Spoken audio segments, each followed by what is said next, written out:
ನೀನು ಮದುವೆ ಆಗಿ ಗಂಡನ ಮನೆ ಬಿಟ್ಟು ನಮ್ಮನೆಗೆ ಬಂದಾಗ ಅಕ್ಕಪಕ್ಕದವ್ರ ಹತ್ರ ನಾವೆಲ್ಲ ಎಷ್ಟು ಮಾತು ಕೇಳಿದ್ದೀವಿ ಅಂತ ನಿನ್ಗೆ ನೆನಪಿದೆ ಅಲ್ಲ?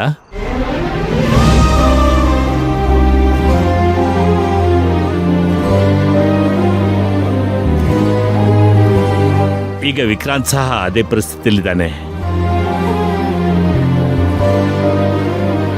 ನೀನು ವಿಕ್ರಾಂತ್ಗೆ ಹೆಂಡತಿಯಾಗಿ ಅವ್ರ ಮನೆ ಬೆಳಗ್ತೀಯ ಅಂದ್ಕೊಂಡಿದ್ರು. ಆದರೆ ನೀನು ಅಲ್ಲಿಗೆ ಹೋಗಕ್ಕೂ ಆಗಲಿಲ್ಲ. ಅವನಿಗೆ ಬೇರೆಯವರೆಲ್ಲ ಎಷ್ಟು ಪ್ರಶ್ನೆ ಮಾಡಿರೋದಿಲ್ಲ ಹೇಳು.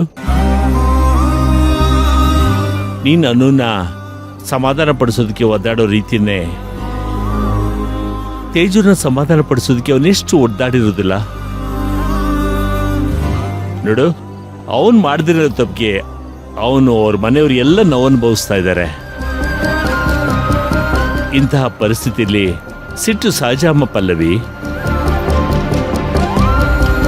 ಸರಿ ಬಿಡಿ ಮಾವ, ಎಲ್ರೂ ಸಿಟ್ಟನ್ನ ತಡ್ಕೊಂಡ್ಬಿಟ್ಟೆ. ಇವರೊಬ್ರು ಸಿಟ್ಟಂತಾನೆ, ಅದನ್ನು ತಡ್ಕೋತೀನಿ. ಅದು ಅವಶ್ಯಕತೆ ಇಲ್ಲಮ್ಮ. ಅದ್ರ ಬದಲು ಅವನನ್ನ ಭೇಟಿಯಾಗಿ ಸಮಾಧಾನವಾಗಿ ಮುಕ್ತವಾಗಿ ಮಾತಾಡಮ್ಮ. ಏನಂತ ಮಾತಾಡ್ಲಿ ಮಾವ? ಏನಂತ ನಾನ್ ಸಮಾಧಾನ ಹೇಳೋದು? ನೋಡು, ನಿನ್ ಮನ್ಸಿಗೆ ಏನ್ ತೋಚುತ್ತೋ ಅದನ್ನ ಹೇಳಮ್ಮ. ನಿನಗೆ ಅವನ ಪ್ರೀತಿ ಇದೆ ತಾನೆ?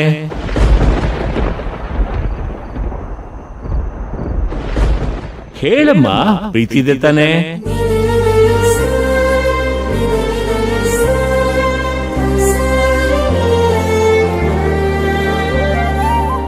ಇದೆ ಅಂತ ಹೇಳ್ಕೊಳಕ್ಕೂ ಧೈರ್ಯ ಇಲ್ಲ ಮಾವ ನನಗೆ. ಪರಿಸ್ಥಿತಿ ಕೈಗೊಂಬೆ ಆಗ್ಬಿಟ್ಟಿದ್ದೀನಿ ನಾನು.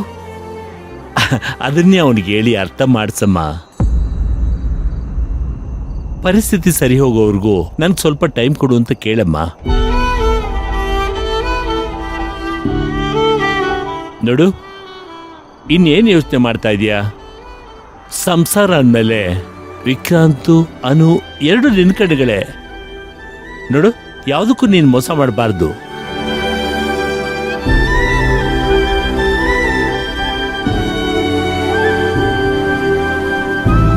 ಸರಿ, ನಾನು ಭೇಟಿ ಮಾಡ್ತೀನಿ.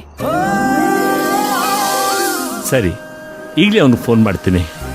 ಮಾವ, ಅಲ್ಲ ಅದು ಮಾವ.